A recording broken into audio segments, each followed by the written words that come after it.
ఇవాళ బంగాళదుంప టమాటా కర్రీ చేసుకుందాం. 2 స్పూన్ల ఆయిల్, తాలింపులో స్పూన్ కరివేపాకు, పసుపు 1 స్పూన్, సరిపడినంత అల్లం చిన్నులపాయ పేస్ట్ 1 స్పూన్, కారం 1 స్పూన్, బంగాళదుంపలు వేసుకున్నాం,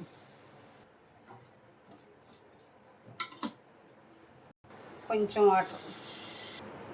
ధనియాల పొడి 1 spoon, garam masala 1 spoon,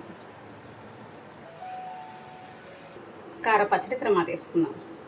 oil 3 స్పూన్లు, జీలకర్ర 1 స్పూన్, తాలింపులో 1 స్పూన్, కరివేపాకు,